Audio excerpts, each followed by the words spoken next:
வணக்கங்க. ஜி எப்போதுமே A1 A2க்கு வேலை செய்வார். அதுக்கு அப்படி தெரியாமல் சிக்கும் வேலை செய்வார். சீனா யார்? நண்பர் சைனா. ஜியின் நண்பர் சைனா. ஆனால் உங்களுக்கு படம் காட்டுறதுக்கு என்ன பண்ணுவார்னா, சில நாள் கோச்சுக்குன்னு இப்படி ஒரு கோவத்தை காட்டுவார். 4 ஆப்பை பேன் பண்ணுவார். சூரத்து, அகமதாபாத், ராஜகோட்லேருந்து எல்லாம் டிவியை மொட்டை மாடலேருந்து கீழே போட்டு உடப்பீங்க. நம்ம ஜோன்னு கை தட்டுவோம். ஆஹா, சியை ஒழிச்சிட்டோம் அப்படின்னு நினச்சிட்ருப்பீங்க. ஆனால் டெய்லி ஜி சிக்காக தான் வேலை செய்வார். அதை பற்றி தான் இன்றைக்கி பேசலான்னு நினச்சேன். சிக்கு ஒரே கொண்டாட்டம். நம்ம ஜி இருக்கிற வரைக்கும் சிக்கு ஒரே கொண்டாட்டம்.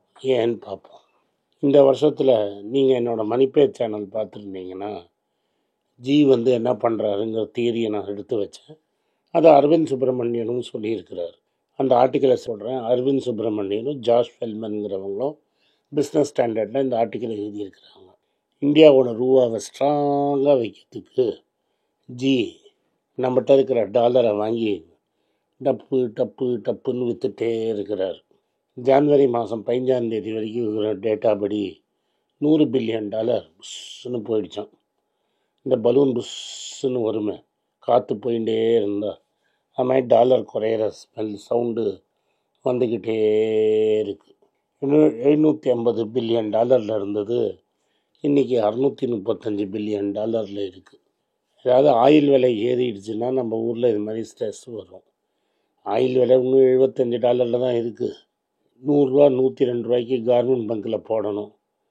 ஜியோட நண்பர் A2 எங்கெல்லாமோ பங்கு வச்சுருக்கிறாரு. அங்கே ஹாப்பி ஹவர்ஸில் போனீங்கன்னா 5 ரூபா 10 ரூபா டிஸ்கவுண்ட்டில் போட்டுக்கலாம். பட் அது முக்கியம் இல்லை. இந்த டாலரை விற்கிறார்ல, ஏன் விற்கிறாரு, இதனால் சிக்கு என்ன பெனிஃபிட்டுங்கிறத நம்ம பார்ப்போம். A1 A2 டாலரில் நிறைய கடன் வாங்கிட்டாங்க பாஸ். ஜிக்கு ரொம்ப வேண்டியவங்க பாஸ், பெரியப்பா பாஸ். ஜி தான் பெரியப்பா. கல்யாணத்துக்கெல்லாம் போயிட்டு வந்தார். அவரை போய் நீங்கள் இப்படியெல்லாம் இப்போ பேசலாமா? அவங்களுக்கு ஒரு கட்டம்னா ஜிக்கு ஒரு கட்டம் மாதிரி தானே. அவங்க டாலர்லேயே கடன் வாங்கிட்டான். இந்த ட்ரம்ப் வந்ததுலேருந்து டாலர் ஏறிக்கிட்டே இருக்குது. ஜியோட நண்பர்கள் 4 வருஷத்துக்கு முன்னாடி கடன் வாங்கிட்டாங்க. 71 ரூபாய்க்கிட்ட வாங்கிட்டாங்க கடன். அது இப்போ என்னடானா 87 88ன்னு கேட்குறாங்க. டாலரில் கடன் $100 கடன் வாங்கினீங்கன்னா $100 தான் திரும்பி கொடுத்தானோ. இப்போ $100 ஜியோட நண்பர்கள் A1 A2 வாங்குறச்ச அவங்களுக்கு 7100 தான் கொடுத்தாங்க. வருஷம் வட்டியும் ஒரு 10% கொடுக்கணும்னு வச்சுக்கோங்க. வருஷம் $710 கொடுக்கணும் வட்டி. $10 தரணும். இப்போ என்ன ஆகிடுச்சுன்னா, அது $710 சடனாக பார்த்தா வட்டி 88 ஆகிடுச்சு. வட்டி ஒரு 30% ஏறிடுச்சா? சரி, கடனை தீர்த்துடலான்னு நினச்சிங்கன்னா இந்த 71 வந்தால் செல்லாதுங்கிறாங்க. 88 கொண்டு வாங்குறான். 100 ரூபா கடன் கட்டினா பிரின்சிபலே 30% ஏறிடுச்சுன்னா 130 ரூபா கேட்குறாங்க. ஜியை தாங்குமா? ஜி மனசு வலிக்காத. அதனால் ரொம்ப கட்டத்தில் இருக்கிறாரு. 3 பேர் கட்டத்தில் இருக்கிறாங்கன்னு பேர். ஒன்று A1 A2 டாட்டா. டாட்டா பேர் கிளாடி ஆளாக இருக்கிறான். ஆல்ரெடி 65% அவன் இன்கமே டாலரில் வருது. அவன் டாலரில் வாங்குறான், டாலரில் கடன் வாங்குறான், டாலரில் ரிட்டர்ன் பண்ணுறான், சந்தோஷமாக இருக்கிறான். நீ டாலரே கொடுக்க வேண்டாம், நானே உனக்கு எக்ஸ்ட்ரா டாலர் தரேங்கிறான். ஆனால் A1 என்ன பண்ணிகிட்டு இருந்தாருன்னா, கச்சா எண்ணெய் சீப்பாக ரஷ்யாவிலேருந்து வாங்கி அதை ரிஃபைன் பண்ணி யூரோப்புக்கு விற்று டாலரில் சம்பாதிச்சிட்டு இருந்தார். ஒன்றும் கஷ்டம் இல்லை. டாலரில் வாங்கினார், டாலர்லேயே சேல்ஸ் பண்ணார், டாலர்லேயே ப்ராஃபிட் பண்ணுறாரு, கொஞ்சம் கடனை அடைச்சிப்பார், ஜாலியாக இருந்தார். இந்த மஸ்கு பைய இந்த EV காரெல்லாம் பாப்புலரைஸ் பண்ணதில் கச்சா எண்ணெய்க்கு டிமாண்டே போயிடுச்சான். இந்த பெட்ரோல் டீசல் விலையே குறைஞ்சிருச்சான். ஒரு கிளைமேட் சேஞ்சுன்னு சொல்லி யூரோப்பில் எவனும் பெட்ரோல் டீசல் வாங்குறது கம்மி பண்ணிட்டாங்க. ஆல்ரெடி பசங்களுக்காக செல்ஃபோன் கம்பெனி வாங்கி கொடுக்கறது, மும்பை இந்தியன் வாங்கி கொடுக்கறது, கேம்பாகோலா வாங்கிறது, அதுமாதிரி ரீட்டைலில் நிறைய பிராண்டு கடன் வாங்கிறதுக்காக டாலரில் கடன் வாங்கிட்டார், சீப்பாக இருக்குதுன்னு. ஆனால் இந்த சமயத்தில் என்னடான்னா, ரூபா டீசலையும் பெட்ரோலையும் அவனும் வாங்க மாட்டேங்கிறான். 5 ரூபா கம்மியாக இந்தியாவில் விற்க வேண்டி இருக்குது. இந்தியாவில் வந்த கடைக்கார பசங்க ரூபாவில் தான் கொடுக்குறாங்க. அதனால் டாலர் ரன்னிங் குறைஞ்சிடுச்சு. அப்போ ரூபாவை டாலராக மாற்றி தான் கடனை அழிக்கணும். இந்த தப்பை தானடா அவன் தம்பி பண்ணி நடுத்தருக்கு வந்தான். அதனால் அந்த தப்புக்கு இப்படி புஷ் பண்ணிட்டாரே ஜிங்கிறதுனால வருத்தத்தில் இருக்கிறான். அதனால் ஜிக்கு ஃபோன் பண்ணுறான். ஜி சொல்கிறான்ட்டு பெரிய சக்தி என்னன்ட்ட சொல்லியிருக்கிறேன், டாலராக விற்பான்னு. பெரியப்பா இந்த சக்தி விற்கிறதெல்லாம் செல்ல மாட்டேங்கிறது, இன்னும் ஜாஸ்தி விற்கணும், சக்தி ரூல்ஸ் பேசுகிறான்னு சொல்லிட்டாங்க. உடனே last minute Shakti change.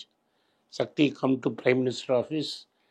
Malhotra, நீ ஓடி போய் ஜிக்கு சேவை செய். ஜிக்கு சேவை செய்கிறவன் பெரியப்பாவோட பசங்களுக்கு சேவை செஞ்சால் ஜிக்கு செஞ்ச சேவை மாதிரி.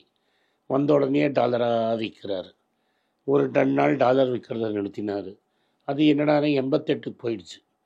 உடனே கூப்பிட்ட ஜி, என்னப்பா அப்படின்னொடனே ஒரு $20 பில்லியன் இறக்கி அதை 8653 கொண்டு வந்தார். இப்போ திரும்பி அது 8713 ஆகிடுச்சு. இப்போ பசங்க ரொம்ப வருத்தத்தில் இருக்கிறாங்க. பட் இந்த விராலாச்சாரியா ஜி அவரை பாவம் போனால் போகிறதுன்னு டெப்டி கவர்னர் ஆக்கியிருந்தார். அவனை இது மாதிரி ஏதோ கட்டி விட்டபோது அவன் என்ன சொல்லிட்டான், ஒரு நாளைக்கு நான் சொன்ன பேச்சை நீ கேட்கல, மார்க்கெட் உனக்கு பாடத்தை கற்பிக்கும்னு சொல்லிட்டு ஓடி போட்டான். இப்போ பாடம் கற்பிக்காதான்னு தெரியாது. உதய் கோத்தக் என்ன சொல்கிறாருன்னா, நம்ம ஊரில் ரூபாவோட வேல்யூவும் குறையும், கையில் இருக்கிற டாலரும் போயிடும், நடுவில் மிக்சரில் ஏதோ நடக்கும், கொலாபரேஷன் நடக்கும். அதாவது 86, 87, 91, 92க்கு வரும். அதே சமயத்தில் இது கஜானா டாலரையும் காலி பண்ணுற வேலையை செஞ்சுருப்பாங்கங்கிறாரு. சரிங்க, இதெல்லாம் பேசினீங்க. ஏதோ ஒரு பெரியப்பா அவர் நண்பர்களுக்காக, அவரோட 2 ஃப்ரெண்ட்ஸுக்காக, சொந்தக்காரங்களுக்காக செஞ்சார். பெரியப்பா அவர் தம்பி பசங்களுக்காக செய்கிறாரு. இதை போய் கண்டு போடுறீங்களேங்கிறீங்க. இந்த சமயத்தில் சைனாக்காரன் என்ன பண்ணிட்டான்னா, அமெரிக்கா இது மாதிரி அவன் மேலே தாக்குதல் செஞ்சோன்னே அவன் டாலராக விற்க ஆரம்பிச்சுட்டு அவன் கரன்சி வேல்யூவை குறைச்சிட்டான். Dollar against Chinese renminbi constant currency குறைஞ்சிருச்சு. நம்ம தான் டாலராக விற்று ஸ்டெடியாக அங்கேயே இருக்கிறோம்ல. ஆனால் நம்ம ஆளுங்க என்ன பண்ணுறான், அந்த ஜூ பாய்ஸ்லாம் அங்கே வாங்கி இங்கே விற்கலாமேன்னு சைனாவில் போய் வாங்கி இந்தியாவில் விற்கிறான். அப்படி பார்த்தா என்னடான்னா $100 பில்லியன் எக்ஸ்ட்ரா ஆகிடுச்சான். இந்த $100 பில்லியன் எக்ஸ்ட்ரானா என்ன, இந்தியாவிலேருந்து சைனாவுக்கு போகிற பொருள் 10 பில்லியன், சைனாலேருந்து இந்தியாவுக்கு வர பொருள் 111 பில்லியன். ஸோ 101 பில்லியன் சைனாவுக்கு நம்ம நெட்டாக காசாக செட்டில் பண்ணுறோம். அவன் டாலரில் தான் வாங்கிப்பான். இந்த ரூபா நோட்டெல்லாம் வாங்கிக்க மாட்டேங்கிறான். இந்த டாலரைசேஷன்லாம் நீயும் நானும் மேடையில் பேசுவோம், கொடுக்கறது இந்த பச்சை நோட்டாக கொடுத்துருப்பா அப்படின்னு சொல்லிட்டோம். இப்போ அதனால் 8,80,000 கோடியை நம்ம கொடுக்குறோம். வருஷத்துக்கு ஒரு வாட்டி 8,80,000 கோடி செக்கு கொடுக்குறோம். அதுவும் டாலரில் செட்டில் பண்ணுறோம். மாதம் செட்டில் பண்ணுறோம். இந்தியாவில் பாவம் மேக் இன் இந்தியாவில் பிள்ளையார் சிலையை பண்ண முடியலையா, சாமி படத்தை பிரிண்ட் அடிக்க முடியலையா, அதுக்கப்புறம் சின்ன சின்ன ஷூ, செருப்பு, செல்ஃபோனு எல்லாம் அங்கேருந்து தான் வருது. ஏன்னா ஆப்பிள் செல்ஃபோன் இந்தியாவில் பண்ணாலும் டேக்ஸு ஜாஸ்தியாக இருக்குது. அதனால் மக்கள் அவங்க போய் துபாயில் வாங்கிக்கிறேங்கிறான். ஆக மொத்தம் நம்ம சீக்காக கட்டப்பட்டு வேலை செய்கிறோம். இப்போ 4 நாளாக பேப்பரில் இன்னொரு விஷயம் வருது. நான் முதல்ல சொன்னபோது நீங்கள்லாம் நம்பலை. இந்த சாவரின் கோல்டு பாண்டு சும்மா தாண்டா அப்படின்னு இன்னைக்கு ஒருத்தன் ட்வீட்டு போட்டிருக்கான். டப்பா ட்ரேடிங் அப்படின்னு. டப்பா ட்ரேடிங்னா சும்மா அது இந்த கேம்லலாம் உங்கள் போர்ட்ஃபோலியோ நீங்களே வாங்கி ப்ராக்டிஸ் பண்ணலாம், ஆக்சுவல் ட்ரேடிங் கிடையாதுன்னு. அது மாதிரி கோல்டு விலை குறையும்னு ஒரு மேசிவ் பெட்டு. கோல்டு விலை குறைஞ்சதுனால நம்ம 10 ரூபாய்க்கு கோல்டு நீங்கள் விற்றுட்டு 6 ரூபாய்க்கு நம்ம வாங்கி லாபத்தை சம்பாதிச்சிடலாம், வருஷத்துக்கு 2.5% மட்டும் செலவுக்கும் அப்படின்னு நினச்சாங்க. ஆனால் என்னென்னா இது மாதிரி ஹெட்ஜ் பண்ணணும், இதெல்லாம் ஹெட்ஜே பண்ண மறந்துட்டாங்க. சிஎன்பிசி டிவி 18 நேற்று என்ன சொல்கிறான், இது வரைக்கும் 1,15,000 கோடி காணுமா. ஏன்னா நம்மகிட்ட கோல்டு இல்லைல்ல, கோல்டு ரேட்டில் கொடுக்கணும்ல. அதே சமயத்தில் இப்போ 15% ஏறப்போகுது. ஏறுறதுக்குள்ள ஒரு 1,30,000 crores செக்கை எழுதணும். அதனால தான் இப்போ ஆர்பிஐ என்ன சொல்கிறான், சில ஸ்கீம்ஸை ப்ரிமேச்சராக விட்ரா பண்ணிக்கிறேன்னு. இது மோடிஜி எந்த பியூரோக்ராட் ஐடியா கொடுத்தானோ அவனுக்கு பென்ஷனோட ரிட்டையர் பண்ணியிருப்பாங்க. அவன் பென்ஷன் வாங்கிட்டு ஜாலியாக சுற்றிட்டு இருப்பான்.